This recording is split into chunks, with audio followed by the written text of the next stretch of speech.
Well, hi guys, and welcome to my channel. Today's the 1st of January 2022, the start of a new year. So to every one of you, a happy new year. Now, after taking a short break due to illness, I'm back at last. Looking forward to making some new videos for you, and an all new set of videos. Thank you. It's already been prepared and we're going to be filming those over the coming weeks and months. So before we get started today, there's a couple of messages. First of all, this channel has now reached 4,000 subscribers. Now, I didn't even know there was 4,000 of these cars left in the world. So either I've got some real fanatics out there who don't have the cars but just like to watch the videos, or there is still plenty of these cars around and you're all doing your best to keep them on the road, which is great news, and that's what this channel's all about. Second thing, many of you are new to the channel, so I just want to remind you of a couple of really important points. First of all, these videos are for entertainment only. I'm not a professional mechanic, so if you are going to be doing any work on your car, please seek professional advice. These videos are just for entertainment. You should never attempt to carry out any work on your car without first of all seeking professional advice. What else should we talk about? I'm not qualified to give health and safety advice. So you're going to see me doing some things. Some of you are going to point out perhaps that's not the correct way to do them for safety reasons, but I'm not going to give you much in the way of advice on safety. Please use your own due diligence. If you don't feel that you're doing something right, then get some advice from a professional. What else we got? The tools that I'm going to be using. Bear in mind, I'm just a home DIY guy. I don't have all the latest professional tools, and some of the tools that I use might not be the right tools for the job, and so you shouldn't necessarily use the same tools as me. Make sure you use the right tools if you think the ones I'm using are not safe enough. And finally, I seem to be getting a lot of people writing to me or even calling me and saying, I tried something that you did in your video, it's not solved the problem, what's the fault? I'm not a professional mechanic, so please don't write to me asking for help with your car. I can't even see your car, so trying to fault find it over a phone line or via a text message is damn near impossible, and not being a professional, it's not for me to give you professional advice. So you should pop along to your local Mitsubishi dealer, or if you like, you can join a forum. There's my forum, there's many other forums, clubs, Facebook channels, all sorts of things where you can get advice, professional or otherwise. It's up to you to decide what advice you want to take. So let's take a look at what we're going to be doing in today's video. So in today's video, we're going to be looking at the starter motor. Now, a number of companies are now reporting that these are no longer available. I tend to disagree with that because I have still seen them for sale in a number of places, but that's by the by. The good news is these are very easily repairable, and all of the parts to repair them are readily available. Now, what's better still is you don't have to repair it yourself if you don't want to. There are a lot of companies out there that offer exchange units or will repair it for you. Or if you're a DIY type person like me, I like to strip them down, repair them, rebuild them myself. As far as removal of the starter motor from the car goes, that's covered in another video. I didn't want to make today's video too long, so if you need help on removal of it, it's actually covered in two separate videos because the turbo and the non-turbo models, as far as removal goes, is slightly different. So in today's video, we're purely going to be covering the description of the motor, testing, strip down, fault finding and rebuild. Now, for the last 100 years, starter motor technology has remained pretty much unchanged. It's a very simple device. It works, it's worked for 100 years, so why change it? And for some bizarre reason, it remains about the only part on the car that hasn't been changed over the years, so no doubt they'll be looking into that in the future. That's if we've still got this type of car in the future and we don't all go electric or hydrogen or whatever. So there's a couple of different models of motor used. The models are completely irrelevant for the purpose of today's videos, because the only differences really are a slight difference in size, and I believe on one of them the gear teeth are slightly different, but it makes no difference at all as far as the strip down and repair goes. So we'll better get on with it, I guess. So a quick look at the starter motor itself. If you've never seen one before, this is the starter motor once it's taken off the car.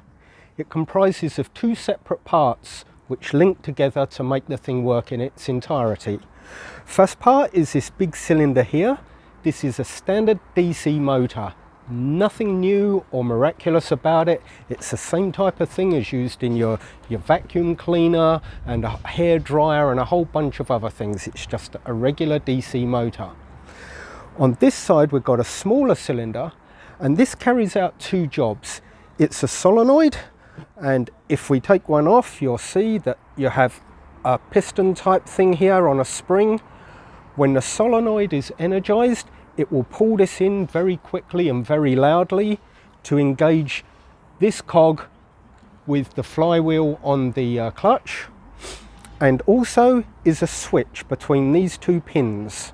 So when you apply voltage to this pin, it connects the 12 volts DC from here to here. So if I show you on a close-up on the motor itself, you'll see the motor here.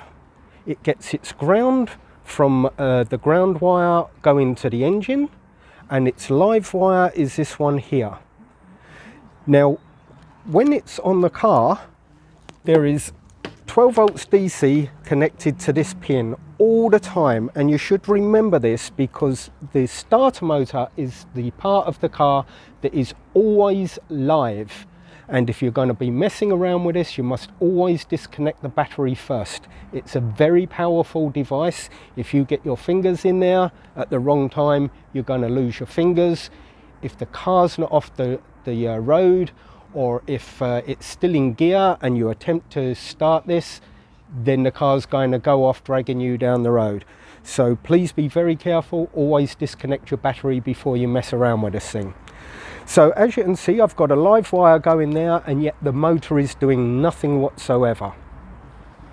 I can quickly show you the solenoid on its own, and this is a great testing method. If you want to test your starter motor off the car, all you need to do is connect a ground wire to the body of the motor and connect a positive wire to this pin here, and what this is going to do is test one part of the solenoid for you. The solenoid is going to cause this little gear here to move forward to engage it with the clutch flywheel. So all we do is this, and you see that move, so you know that part of it works. The second part is a switch which takes power from this side to this side. So we've connected the live wire there. Then all we need to do is now connect, actually we can test the motor first. If you want to test the motor, which is the second part to test, you just connect your live wire straight onto here.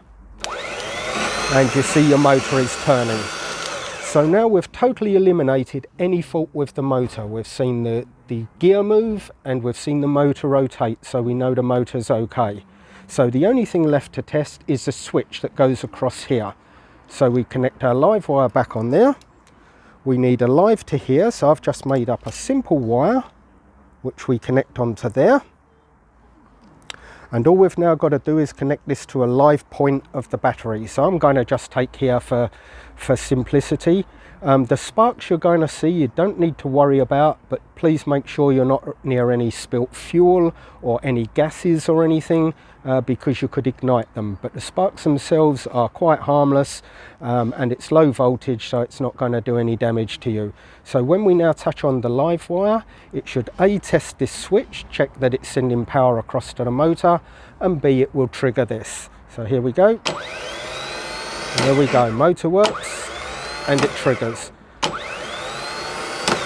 So that's a very, very simple test to do when the thing is off the car. I can't think of anything simpler. No special tools. All you need is a simple wire and a couple of jump leads, and you can test your starter motor before you go to buy a new one. That's it off the car.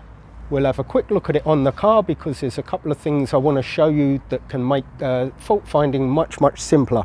Before we do that, I appreciate this one's off the car, but if you go under your car, a really common problem that these are suffering with now is a simple dirty contact. This pin here that you've just looked at, if you look closely at that from over this side, you'll see it's quite heavily corroded, and this one actually is one of the better ones I've seen. We're getting a lot of these now where the car won't start, and it's purely because the plug that goes onto there and this pin is all corroded, and you've simply got to get a wire brush on there or a little piece of emery paper or something, just clean up the contact. If the plug is really corroded, you can put a new plug on there, connect it back up, and you can simply find your fault that way. So as I say, we're going to look on the car now. Yeah, let's do that. So as you can see, this is a naturally aspirated model, but whether it's a turbo or the NA model makes no difference to what I'm going to show you next. First of all is the location of the starter motor. Now from the top it's very difficult to see, but when you see the video of how to remove it, which is from underneath the car, you'll see it in much clearer detail. I'm just quickly going to point to it from above so you've got a rough idea of where it is. So if you go straight down here, this here is one end of your starter motor. The rest of it you can't see because it's behind the engine mount. So that's the location from above. On the turbo model you won't be able to see it because there's so much pipe work in the way. But what I wanted to show you here is a second really common fault that I'm starting to see with these cars. So first of all, if we remove the air filter and the pipe work, it gives us better access, viewing access to what I want to show you. Oh God, come on, here we go. So you remember I said that there's a live wire and a negative that permanently go to the motor. So that's that big thick wire here. You've also got one thin wire on the other side next to it. It's purely the thick one that we're looking at. So that goes all the way down here and straight to your starter motor. We've also got a negative wire. In fact, we've got two. One goes to the bodywork of the car. The second one again goes all the way down to the starter motor and bolts right next to the starter motor to give you a good earth connection. But there's a third wire, and this one is really important, and it's the reason I removed the air filter to show you. It's this wire here. Now this is the trigger wire, the one that I showed you when I touched on that one pin. It engaged the solenoid and it powered the motor. That power comes down this thin wire here, and what I'm seeing a lot now is if we unplug this, you can see you're getting all sorts of corrosion and muck build up in these things, and it often causes a problem. So check that out if you can't get your car to start or turn over. If you're hearing a click or the motor run, it means that isn't your problem. But what we can do from here is eliminate every single component in the circuit up to the motor, because from triggering from here we're bypassing the starter relay, fuses, ignition switch and a whole bunch of other things. So straight away you can save yourself hours and hours of fault finding just by eliminating the motor from here. So we're back to our additional wire. All you need to do is plug it in here. I've already checked that the car is out of gear, and all we need to do now is touch this onto the live wire, and what that should do is then trigger the starter motor to turn over the car. Like so. So now we've done, without removing the starter motor, we've eliminated the starter motor itself, and if it doesn't turn over like that, then you know the fault is either the connection on the starter motor itself that I told you about, or the fault is somewhere else in the car, the relay, the fuse, ignition switch, or a wiring fault. But it can save you hours of work just with that little simple trick.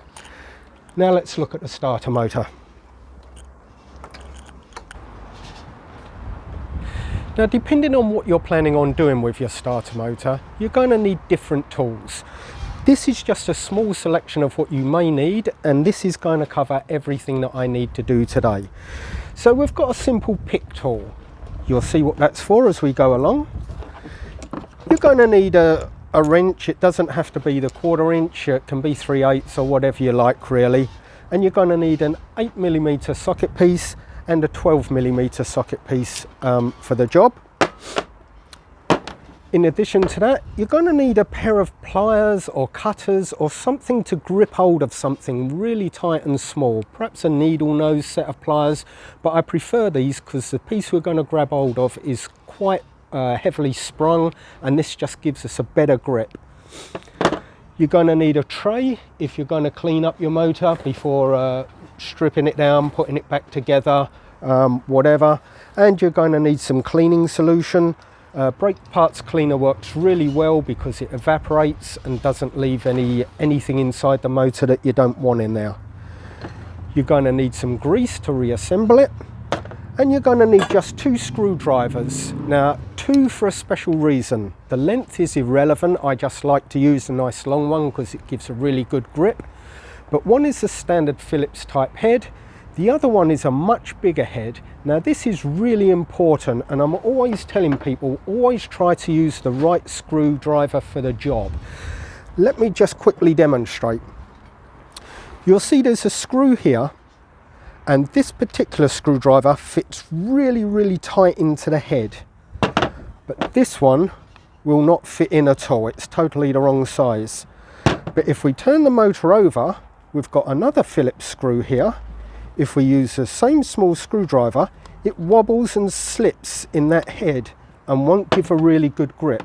Whereas the big one will fit in there really tight, although that screw that screw is damaged. Let me show you another one.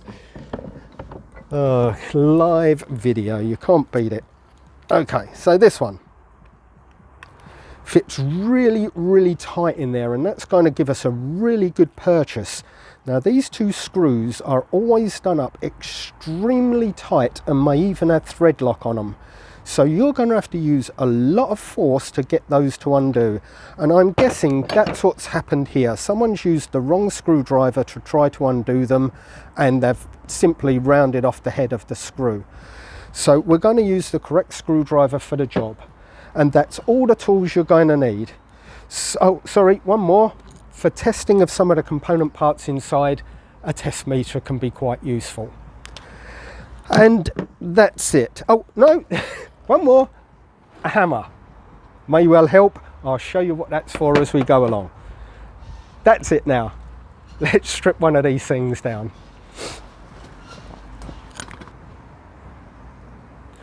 Now, when it comes to strip down, there's different ways you can tackle this. Either you can take your entire unit to a company that either services them or exchanges them. Somewhere like AutoZone will happily do an exchange on a fully reconditioned motor for you, and that's the simplest way of going about things if you're not too DIY minded or don't have the right tools. The second option is purely replace the part which is faulty. Now, I've shown you how to test the motor, and I've shown you how to test the solenoid. We'll start with the simple part, which is the solenoid.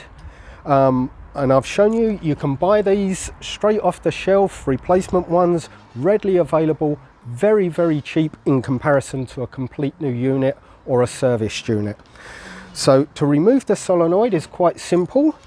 You start off with your 12mm wrench, and you need to disconnect the motor wire which goes to the solenoid. It's a nice simple job.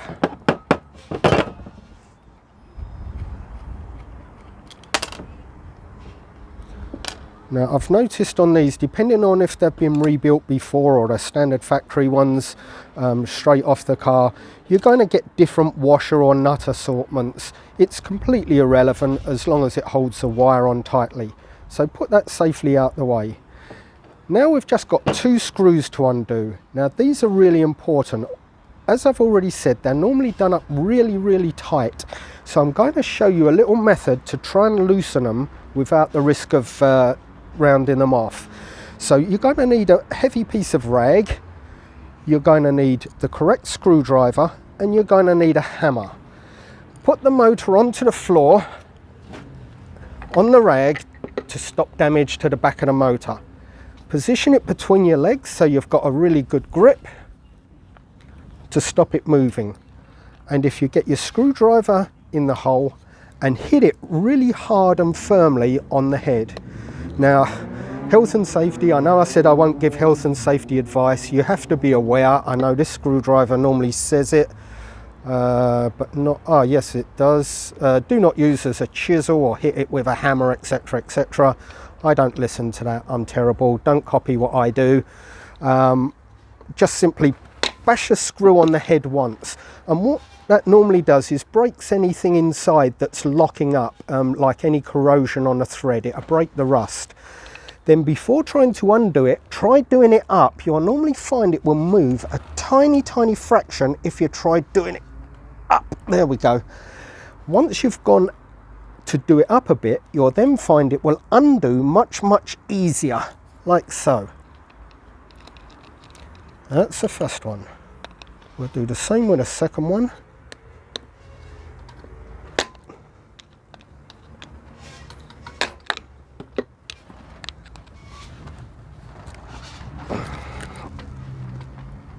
Yep, there we go. Now once you start loosening this, if you remember, there's a spring inside here, quite a heavy spring. You don't want it all to fly out and lose it. So hold on to it while you undo the second screw. Then we'll go back up onto the bench. So pull out your second screw and then slowly release it. Now from here it's hooked in here, you'll see in a second, so just pull away that part first of all. There's your spring inside, and this piece you just unhook. You can see it hooks into that piece there. Okay, now you can see there's a lot of muck built up on there. I've actually seen these where they're completely seized inside here. They've built up so much rust that that literally holds in position and stops the motor working. The unit itself is not faulty, it's purely a rust build-up. So you spray your WD-40 or other penetrating oil in there, you can normally free that up, clean it out, put it all back together, and she's ready to go again. No money spent. So that's the first part. Let's put that out of the way. Now the motor itself. Now for stripping down, I'm going to put this into a vise. Now because it's got an aluminium body at this end, you want to be careful how you put it in. You don't want to break it, but a vise does make the job a lot easier. So what I'm going to do, I've got a piece of cardboard here and I've got a nice big vise. So I'm going to wrap a piece of cardboard around the motor, just to try and protect it a little piece. If I can, let's get that in there. Of course you don't have to do it this way, it's just my method of doing things that works for me. Sometimes. Can't find the best place to get it in there now. Am I the right way round? Let's go this way. There we go, that's the way. I'll wrap that back round there.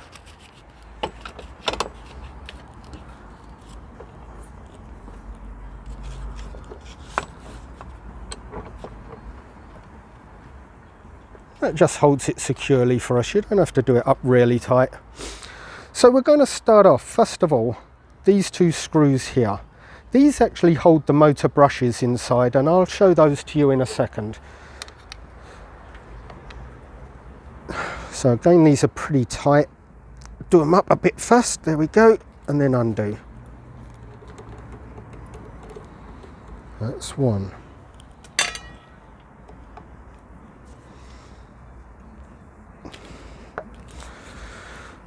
There's two. Now we need our 8mm wrench. And these two bolts hold the whole assembly all together in one piece.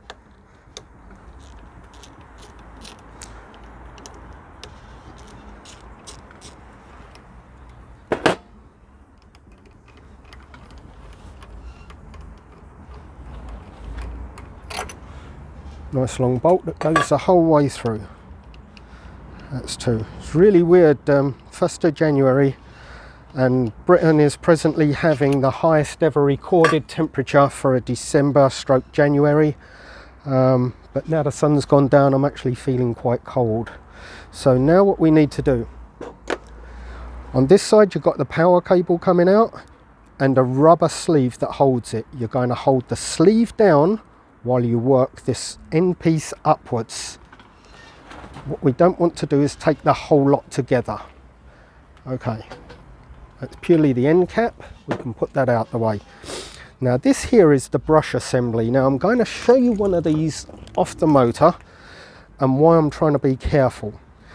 These are made from carbon. They're heavily spring loaded and they're very, very easily damaged. Now we've got 2 options here. If you're going to be replacing this, then you can just pull this straight off. But if you're going to be putting it back on, you need to take extra care on how you get it apart in case you break the carbon brushes. So just gently put your thumb on the middle and gently slide this up. And be ready, because these are going to spring in. You're looking at it this way up. These are going to spring in and could catch your fingers, so be careful. So we'll slide that up very carefully. Now you can see the difference of wear and tear, and of all the motor faults you're likely to find, this is the most common, because these wear away and sooner or later they wear to a point where they no longer touch this armature here, and when that happens the motor doesn't work. This is by far the most common fault you're going to see. Easily replaceable part. Now the armature, next part out. Now around the side here, these are magnets, quite strong magnets, and they're going to try to pull the armature back in. So you've got to be ready for it. Watch it doesn't snap your fingers in there, because it'll pinch your skin and it'll hurt. So hold this down and pull up on the armature at the same time. I'm just quickly going to let go of this so you can see the magnetic force. Oh, it's catching on the gears. It's quite strong, and if you catch your fingers in there, it's going to hurt. There we go, that's out. Now I've never had one of these go faulty myself, but I do know they have gone faulty in the past. We'll have a quick look at that in a minute. Then we move on to the next part. Now for the next part I'm going to have to release this from the vise, because what I want to do with this motor now is show you a quick bit of servicing should you want to service the whole thing rather than only replace the faulty part. So now this aluminium part here will come away from the magnet holding body. So simply off like that. Now there is a way to know how to put all this back together, which I will go on to show you. Excuse me a second. Oh, I forgot the microphone's pretty close there, isn't it?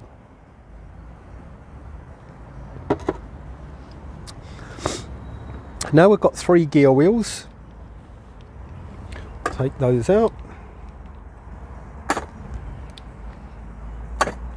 Now we've got a rubber ring that holds all that together, and here's one of the places where this might come in handy. You can take that out.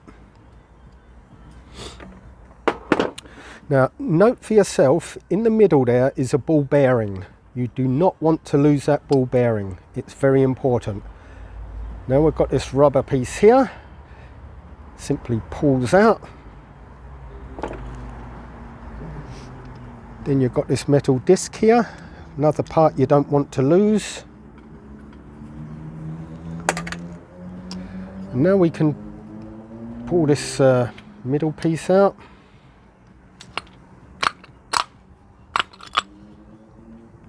Like so. Now make a note of which way up this goes. It is very specific which way up it goes.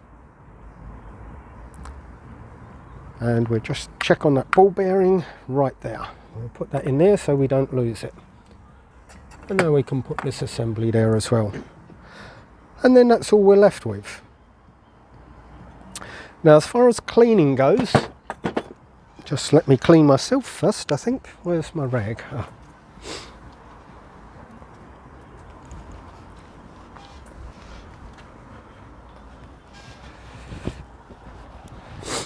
Now you can go on to all sorts of levels of cleaning here. Again, maybe you've just stripped it down to check all the parts and you're just going to put it back together as it is.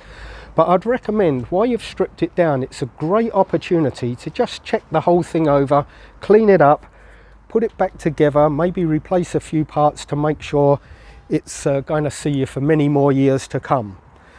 Now cleaning is simple or harder work depending on how you want to do it. You can stick this in a sandblaster and blast it, or if you've got it, a vapor blaster or wet blaster with some fine glass medium. You can then, if you want, use walnut shell in your sandblaster, and it will give the aluminium a better protective coating against the elements, and it'll stay nice and shiny for much longer. The magnet body, I normally just sand them smooth or sandblast purely the outside and respray them. That'll all look nice and new. There's actually not much you can do with the solenoid other than sandblast it, but the problem when you sandblast it is it's going to take this yellow passivate coating off. So being a steel body, it's then going to be open to the elements, or you could lacquer it or something to protect it if you want to. So that's all you can do with that. The rest of this stuff is just simple brake parts cleaner. That's all you need to give it a really good cleanup. Now you need to check parts that shouldn't be greased, shouldn't have the grease removed without re-greasing them after. This part here, I've never actually had this part apart, so I can't really give you much advice on that. I'm not going to worry too much about that. We're just going to get a rag on that and clean it up just generally.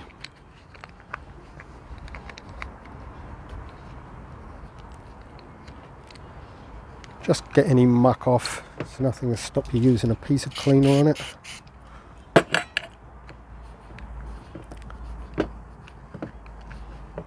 Does allow you to give a really good inspection and make sure everything's running as it should.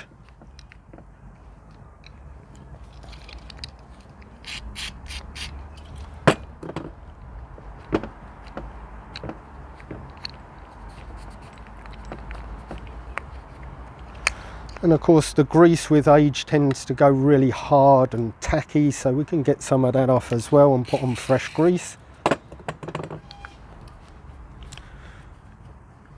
Now I don't want to make too much of a deal on this on video. I'm just giving you the ideas for what I do when I'm cleaning them up. I'm not going to spend all day on video just trying to make it look pretty. I'm sure you're only interested in how it comes apart, how to get it back together, and how we find the faults with it.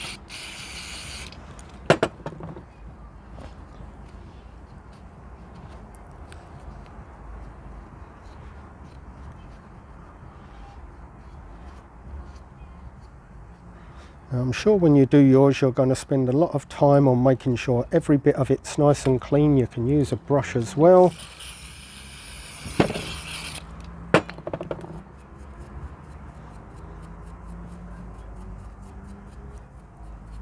So I'll do the rest of this off video. There's no point you watching me clean all this. You can get the idea, and then we'll come back to it once I finish cleaning these parts.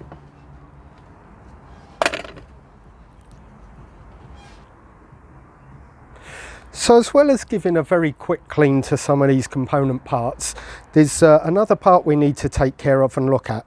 Now, although this isn't faulty, I'm going to show you how to test the armature and also a quick tip on cleaning it.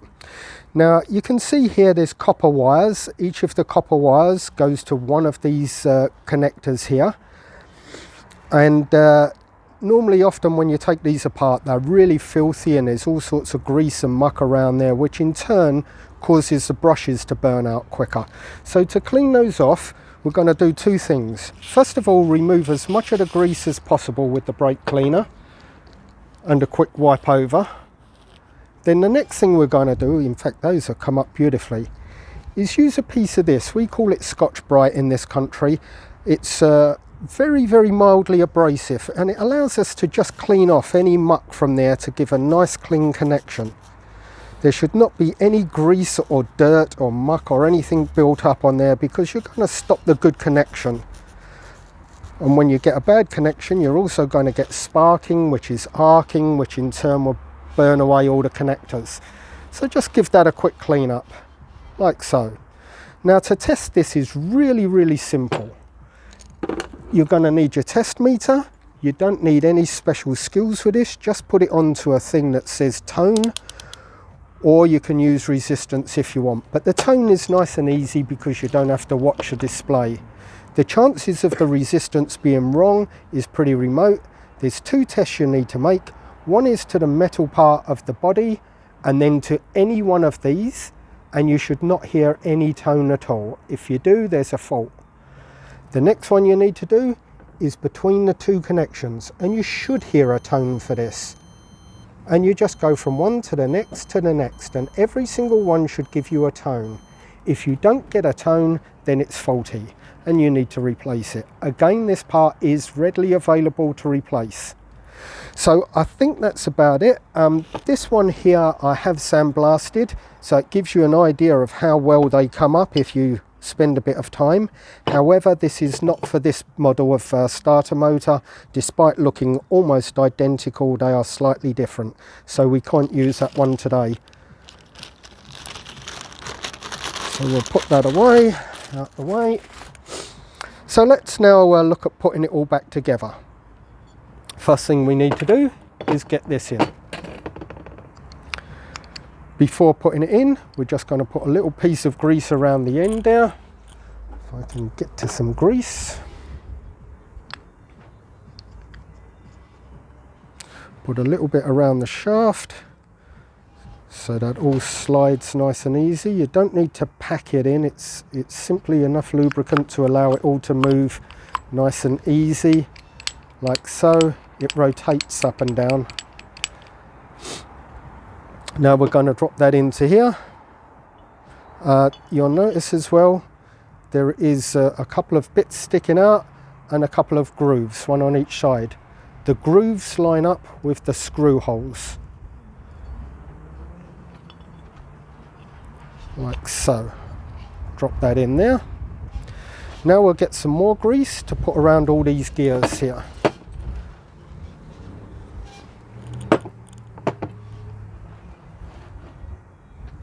It's often easier with a paintbrush, that allows you to get it in there nice and easily. I'm starting to rush this job a little bit now because it is turning really cold and I don't want to be out in the cold. I don't like the cold. So now we put on our little gear wheels. Again, bit of grease on those. And I'm running out of grease. Oops.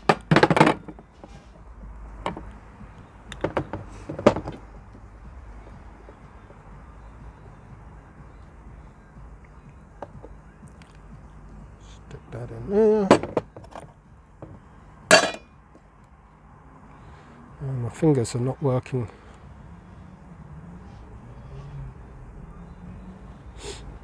That's two. And the final one.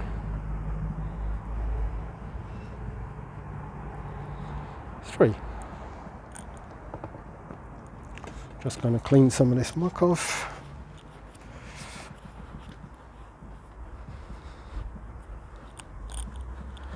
And I just realised I forgot something. What a muppet. The arm. Take that back out. Yep, I forgot the arm. And I'm trusting you noted which way up it goes, but if we got it wrong, we can easily change it. Again, slip some grease on there. Now I've cleaned it all off, I need it again. Just around there.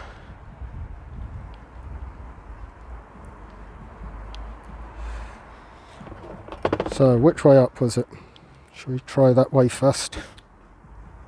Arches upward. So as long as you've got it arching upward off the top of my head, then it should be the right way around. That said, it should be pretty obvious because it won't drop it down you're right. Into the area where the solenoid pulls it out from.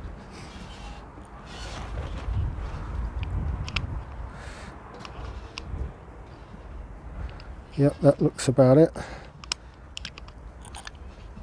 So we can see that moving. Okay, that looks good. Right, next one. This. Again, you've got the two indents for the 2 bolts. It goes face down like so.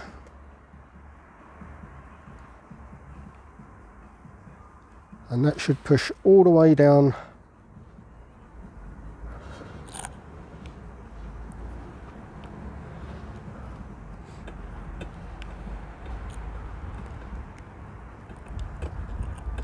So it's level all the way around, like so.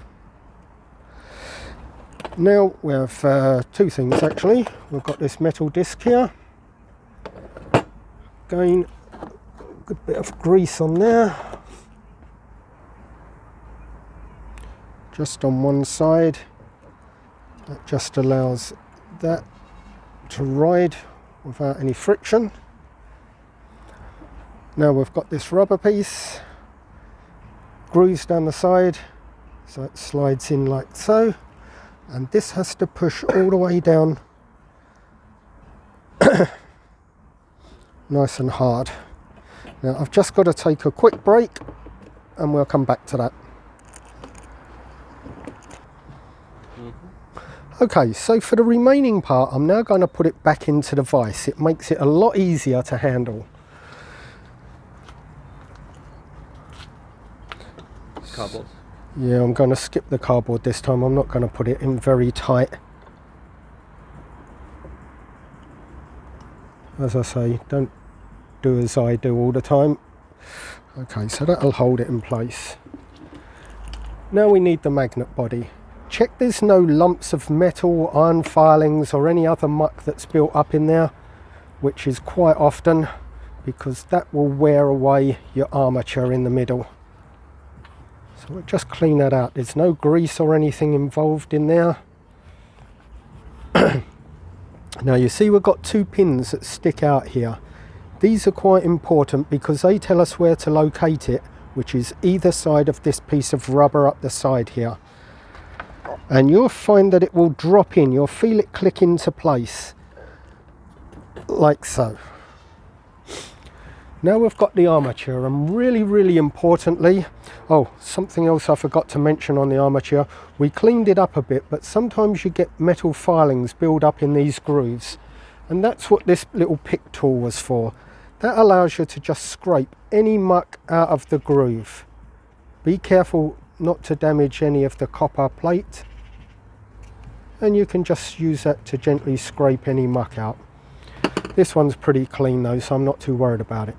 Now, very importantly, we mustn't forget the ball bearing. And what you need to do is get a little dab of grease, put it in that hole there, and what that will do is hold the ball bearing in place for us. So you stick that in there, and now this we slide back in. Now remember, this is going to try to yank in. The magnets are very powerful in there. So it's going to try and yank this out of your hand. So very slowly. I'll tell you what I'm going to do as well. I'm just going to put a little bit of additional grease around here and the shaft there.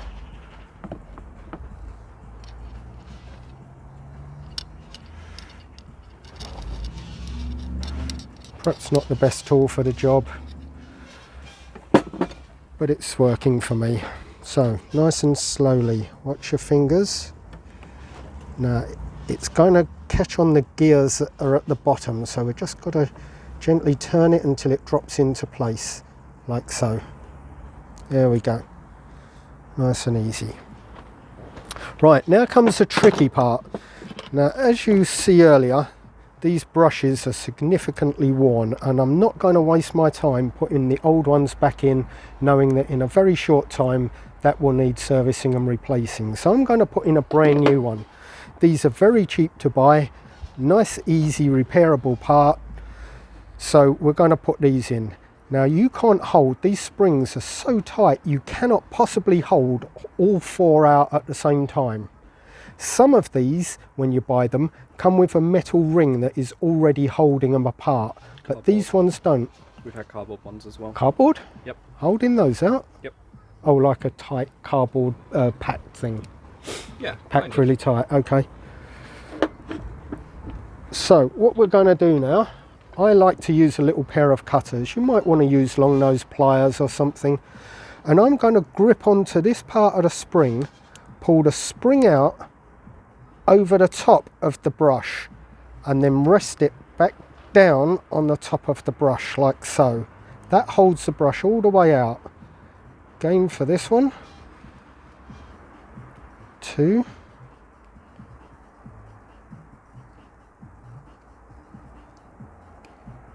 3 and 4. Remember, these brushes are very, very soft and easily damaged, so be careful when you do that. Now this is ready to go in. Next thing you need to know is this little cutout here. This is for this rubber which goes this way up. Okay, so we're going to position that over the top, turn it so that that piece of rubber sits inside that little cutout groove. Now this should now line up all of our bolt holes, 2 bolt holes and 2 screw holes. Now before we can put the top cover on, we've got to now release those springs one at a time. So we're going to pull them out from the side or the top and position them back on, back on the side of the brush. So it's now pushing the brush back in. And next one, it's a little bit of a detailed job, but just take your time and they'll all go in nice and easy. Oh, this one's around this side.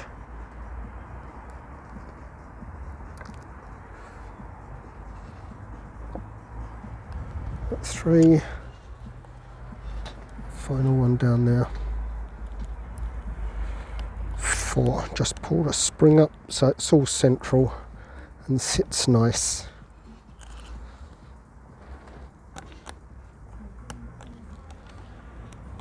Just check they're all clicked into place.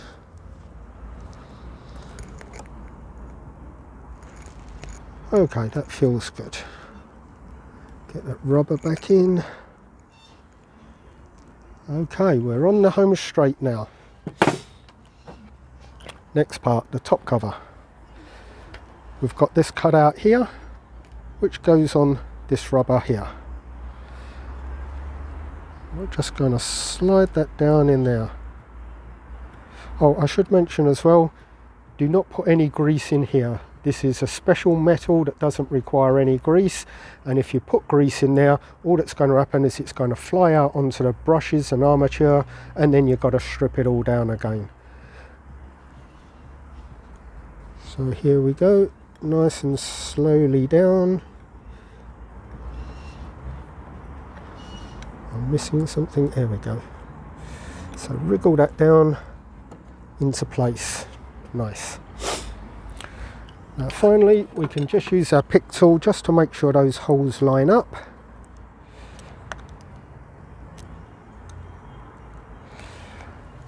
And there's a point where we put in our 2 little screws. Grease on the end, you might want to clean it. There you go.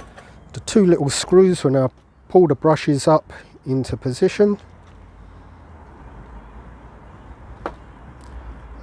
Just get a turn or 2 on that just to hold it while we get the second one in. You don't want to tighten up the first one because if the other side is out of alignment you won't get the screw in.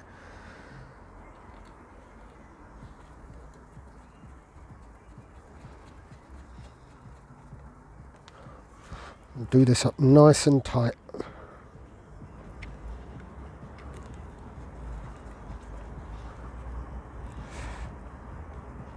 That's 2. Now we've got our 2 long bolts. Drop those in. You might have to wriggle it just to find the screw hole, thread hole. That's 1.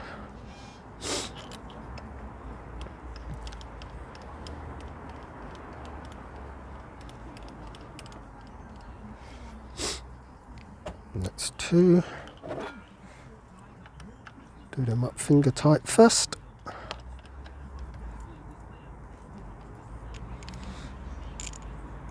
I'm racing against the clock now because the sun is going down very quick now,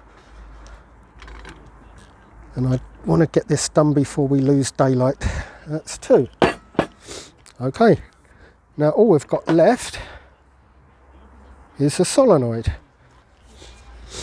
We've already got some grease on here. I might put on just a little bit more, just to make sure it's well covered. Grease on the table. So we'll just get it on there. There's actually very little in the way of wear and tear on this part.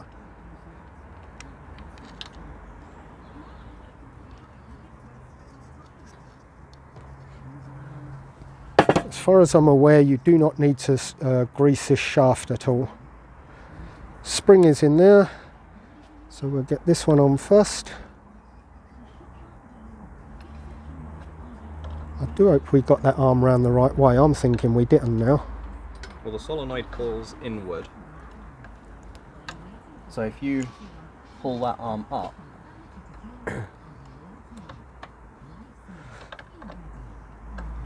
let's see what happens. When you put this on, this tab here goes to the outside of the motor.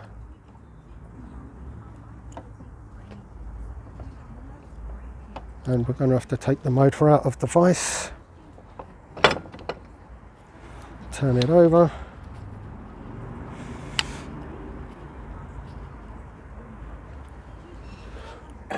first screw,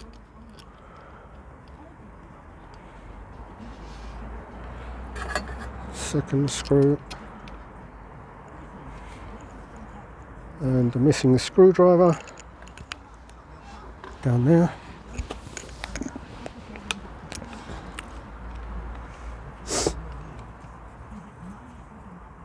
One, 2. Now if you recall, these were done up extremely tight, and they've probably done that for a reason, so I'm going to do the same.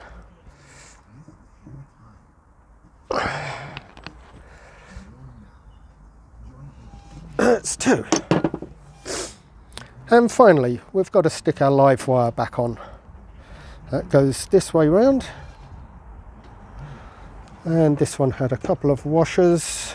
Split washer was last. If that's Yeah. a split. Yeah. And a nut.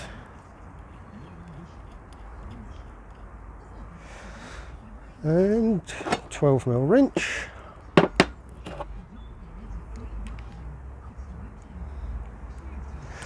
Now when you do this nut up, the wire's going to try and pull round, so just hold it in place while you do this one up.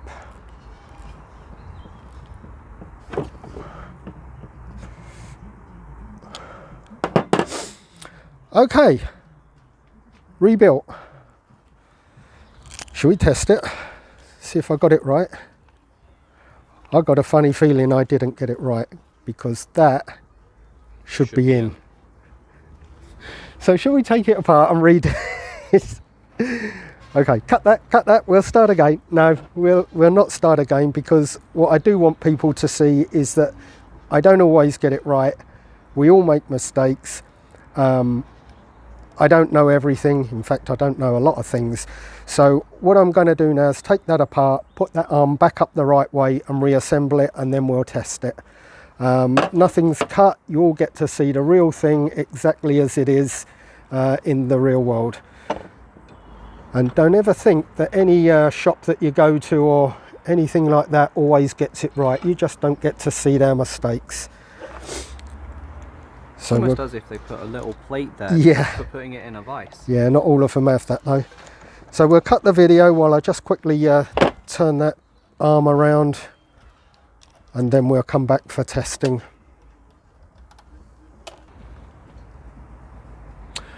Okay, while this is still apart, we thought we'd take the opportunity to show you how you know which way up that little arm should be. So when you've reassembled this lower part, this arm should be sticking up. And when you press it down, you should watch that gear piece move in, like so. So now you know not to make the mistake that the idiot here made. I've had to do the job twice and I should have just checked it first of all. So I'll continue putting this back together and you can rejoin me for testing. So I finally got this motor back together and we're going to do a final test on it. But for those of you that are new to this channel, when I make mistakes, I always try to leave the mistakes in. We learn from our mistakes, we correct the mistakes and hopefully don't make them again. And you too can learn from my mistakes, and you can see that these videos are all genuine. They're not rehearsed, they're not, we don't have a producer or anything like that. It's just me and Mitch. We pick a day when we're not doing anything and we say, right, what can we do today? Today was starter motor. I made a mistake, we corrected the mistake. Now let's test it. Hopefully it's all going to work fine. No more embarrassing points. So I've connected a negative wire to the vise, which gives us the negative to the motor. We then got the positive wire. First thing we'll check is the solenoid. You'll see where the gear on the end there should be. When we touch this wire here, that operates. Then we can test the motor on its own. So for that, we're on to this wire here. So the motor operates.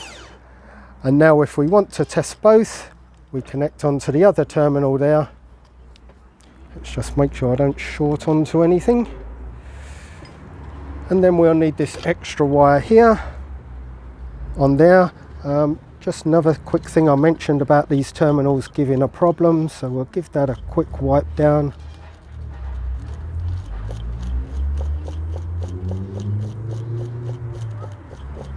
Okay, that's good enough for now. I'm hoping you'll do a better job. I'm worried that we're going to run out of daylight today, so I'm having to rush things a little bit more than I wanted. And now when we touch that onto the live, we should hopefully see both things operating together. And there we go. One starter motor ready to go back onto the car. The new brushes I think were about £20, might have even been less, so around the $25–30. Probably cheaper in the States. You're going to be using a lot more of them in your country than we are here, but they are readily available from most shops that sell parts for this type of equipment. So that's it for today's video. I hope you've enjoyed it. If you're new to the channel, this is the sort of thing we do week after week, putting new videos together.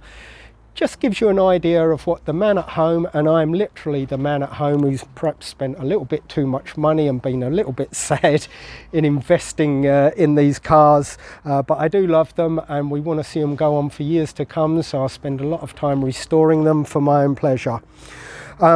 If you've enjoyed the video, don't forget to click on the like, and if you're going to be wanting to watch more of the videos, you can also click on the bell and you'll get automatic updates every time a new video becomes available. If you're interested, you can also join a forum that I have, which works in conjunction with this YouTube channel, and there's all sorts of information on there. People share bits and pieces, learn from mistakes and their own mistakes, and they share those bits of information with us. I want to say a quick thank you to the patrons of the channel who are good enough to contribute a little bit of money each month towards keeping the channel going. And if you'd like to become a patron, details of how to become a patron are at the end of this video. And that's it. Thank you for watching. It's good to be back. And I can't wait to make the next series of videos throughout the year. So I'll see you next time. Thank you very much.